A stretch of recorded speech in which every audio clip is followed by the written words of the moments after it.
Hello friends, यह video France के constitution पर बेस्ड है। प्रेजेंट टाइम में जो फ्रांस का कॉन्स्टिट्यूशन है उसे फिफ्थ रिपब्लिक कहा जाता है। इसके पहले भी फ्रांस के 4 और कॉन्स्टिट्यूशन एग्जिस्टेंस में आए, जो है first Republic, second Republic, third Republic and fourth Republic. तो बात करते हैं फर्स्ट रिपब्लिक के पहले के गवर्नमेंट के बारे में।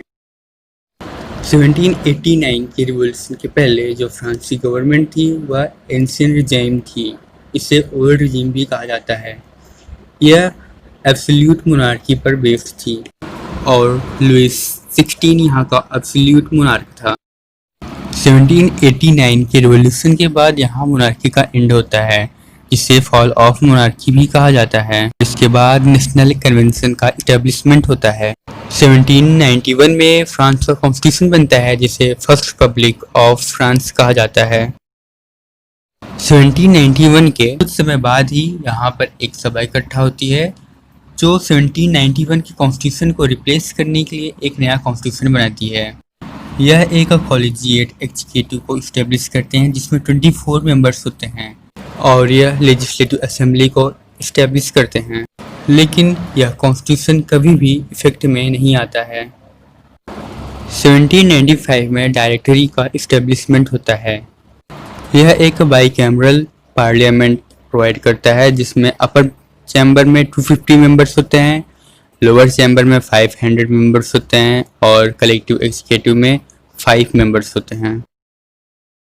डायरेक्टरी भी बहुत समय तक एग्जिस्टेंस में नहीं रहता है।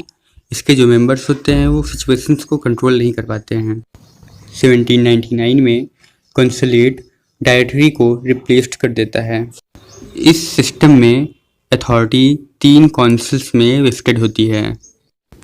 पहले काउंसिल नेपोलियन बोनापार्ट थे और इस कॉन्स्टिट्यूशन की गवर्नेंस का पूरा कंट्रोल नेपोलियन बोनापार्ट के हाथों में था।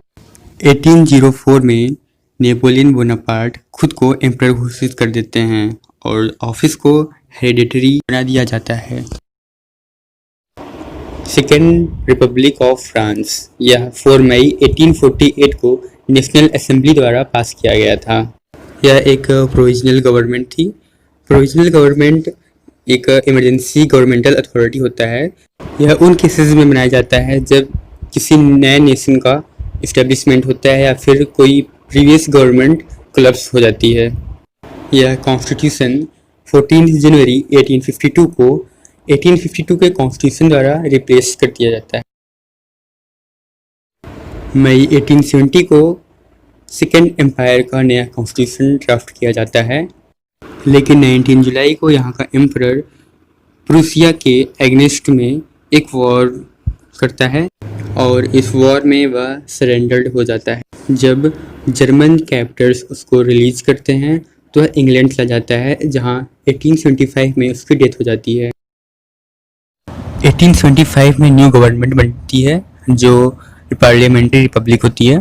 नॉमिनली इसे रिपब्लिक का प्रेसिडेंट हेड करता है, जो लेजिस्लेचर के दोनों हाउस के मेजॉरिटी से इलेक्टेड होता है।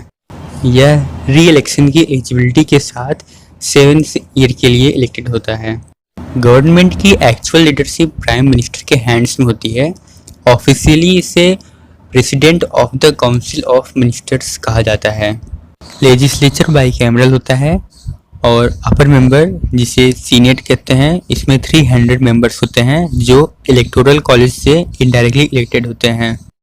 इनका टेन्योर 9 ईयर के लिए होता है और 1/3 हर 3 साल में रिटायर्ड होते रहते हैं। लोअर चैम्बर, जिसे चैम्बर ऑफ डिप्टीज कहा जाता है, यह यूनिवर्सल सफरेज से डायरेक्टली इलेक्टेड होता है, बट विमेन के पास वोट करने का राइट नहीं होता है। इनका इलेक्शन 4 ईयर के लिए होता है। 19 अप्रैल 1946 को ड्राफ्टेड कमेटी कॉन्स्टिट्यूएंट असेंबली में एक नया कॉन्स्टिट्यूशन सबमिट करती है। इसमें सिंगल लेजिस्लेटिव चैम्बर था, रिपब्लिक के प्रेसिडेंट को इलेक्ट करने के लिए for the term of 6 year, जो सिर्फ 2 टर्म के लिए इलेक्ट होता था। असेंबली इस कॉन्स्टिट्यूशन को अप्रूव कर देती है, बट जब यह ड्राफ्ट कॉन्स्टिट्यूशन रेफरेंडम के पास अप्रूवल के लिए सबमिट होता है, तो रेफरेंडम इस ड्राफ्ट कॉन्स्टिट्यूशन को रिजेक्ट कर देता है। इसके बाद 2 जून 1946 को सेकेंड कॉन्स्टिट्यूएंट असेंबली इलेक्ट की जाती है।